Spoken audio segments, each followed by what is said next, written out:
സംസ്ഥാനത്തെ കോടതി ഫീസ് വർധനവിനെതിരെ കാസർകോടും അഭിഭാഷകരുടെ പ്രതിഷേധം. കറുത്ത ബാഡ്ജ് ധരിച്ചെത്തിയ അഭിഭാഷകർ കോടതി വ്യവഹാരങ്ങളിൽ നിന്നും വിട്ടുനിന്ന് പ്രതിഷേധിച്ചു. ബാർ അസോസിയേഷന്റെ നേതൃത്വത്തിൽ കോടതി സമുച്ചയത്തിന് മുന്നിൽ പ്രതിഷേധ യോഗവും നടത്തി.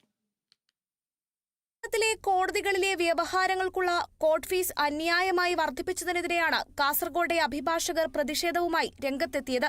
കോടതി ഫീസ് കുത്തനെ വർദ്ധിപ്പിച്ചുകൊണ്ട് മാർച്ച് 28-നാണ് കേരള സർക്കാർ ഗസറ്റ് വിജ്ഞാപനം പുറപ്പെടുവിച്ചത്. നീതി ലഭിക്കുന്നതിനായി അവസാനത്തെ അത്താണിയായി കോടതികളിലേക്ക് എത്തുന്ന ജനങ്ങൾക്കു നേരെ നടക്കുന്ന ഏറ്റവും വലിയ അനീതിയാണ് നിലവിലെ കോർട്ട് ഫീസ് വർധനയെന്നും സൗജന്യമായി നീതി ലഭ്യമാക്കേണ്ട സർക്കാർ കോടതികളെ വരുമാനമാർഗമായി കാണുകയാണെന്നും അഭിഭാഷകർ പറഞ്ഞു.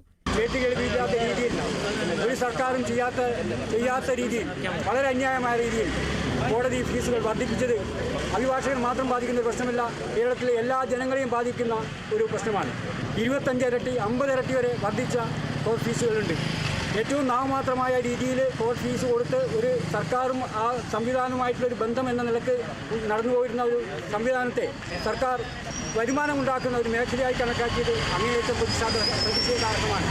പ്രതിഷേധത്തിന്റെ ഭാഗമായി കാസർഗോഡ് ബാർ അസോസിയേഷന്റെ ആഭിമുഖ്യത്തിൽ അഭിഭാഷകർ കറുത്ത ബാഡ്ജ് ധരിച്ച് കോടതികളിൽ നിന്ന് വിട്ടുനിന്നു. വിദ്യാനഗർ കോടതി സമുച്ചയത്തിന് മുന്നിൽ പ്രതിഷേധ യോഗവും സംഘടിപ്പിച്ചു. Kerala vision news, Kasaragod.